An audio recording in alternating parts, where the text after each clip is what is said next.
بخير بين بو حجري حزتي شا عمر لقزای شارەزوو.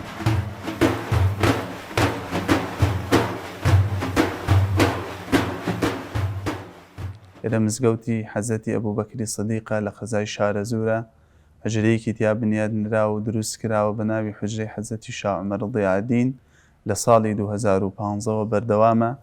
سەرەتا مامۆسایەکی بەڕێزی بەناو مامۆسا ئەمیر تیا بوو و زیاد لە 10 فەقێ تیا بوو و بەردەوامە تا ئێستا.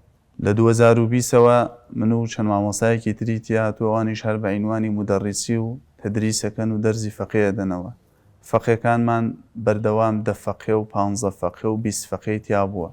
ئیتر زیاد و کەمەکە بە بیگوێرەی زروف و کاتەکەی. فەقێکانیش یەن لەیرە ئەخوێنن بە پێی زیرەکی خۆیانە، هەیە 3 ساڵ، هەیە 2 ساڵ، هەیە 5 ساڵ، هەیە 6 ساڵ، 8 ساڵ ئەخوێنێ و ئیتر لێرە تەخەڕوجەکە. کە تەخەڕوجەکە ئەڕوار کەسێ و لە شوێنێک و لە منتەقەیەکا کە خۆی بۆ خۆی بە گونجاوێ زانێ خزمەتی خۆیەکا و ئەبێ بە مامۆسای ئاینی و دامەزێ و خزمەتی عیلم و دین و شەریعەتەکە.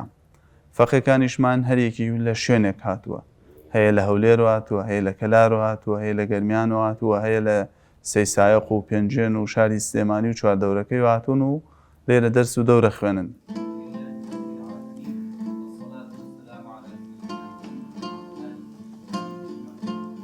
ئەمەم حجرە ڕەبتی هەیە بە خانەقای بیارەوە، بەشێک و فەرعێکە لە خانەقای بیارە.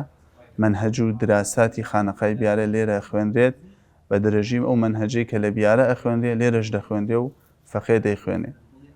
وەکو بەڕێوەبردنیشی دامەزرێنەری ئەم حجرە مامۆستا مەلا ئەحمەدی کانیبەردینەیە کە هەم ئیمام و خەتیبشە لێرە، ئەو دایمەزراندووە و سەرپەرشتی کاروباری و بەڕێوەبردنی حجرەکەیەکە. فەقێ لێرە عادەتی وایە خۆی بۆ خۆی نان دروست دەکا، خۆی بۆ خۆی لیباسی خۆیشوە، خۆی بۆ خۆی خزمەتی خۆیەکە.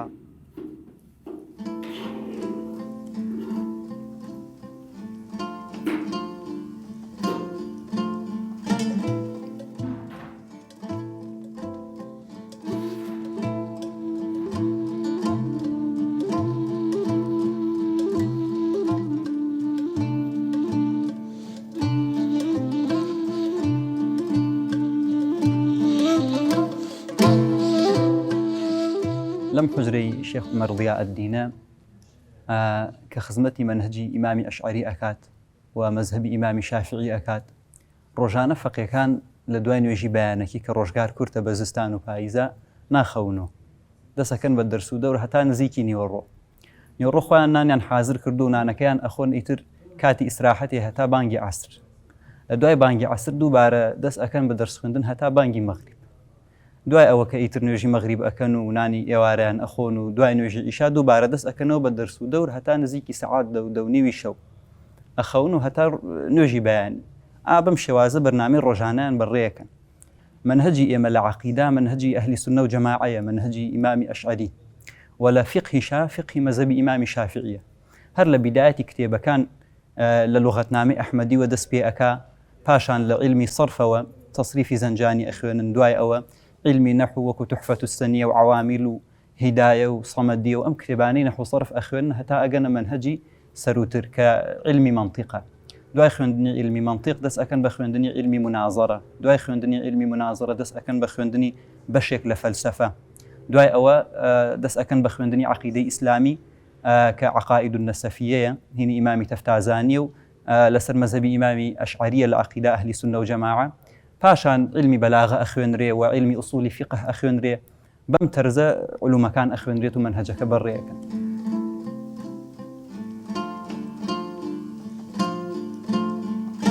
و پاش لێبوونەوەی هەر کتێبێک، مەسەرەن فەقێ کتێبێک تەواو ئەکا، چونکە منهەجی ئێمە بە کتێبە، نەک بە پۆل بێ، بە کتێبە.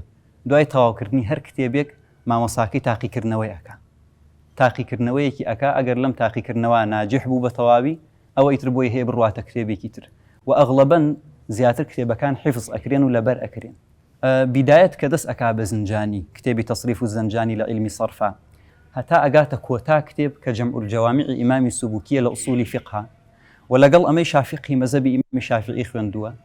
ئیتر ئەمە کۆتا مەرحەلەی فەقێتیە دوای تەواوکردنی ئەم کتێبە.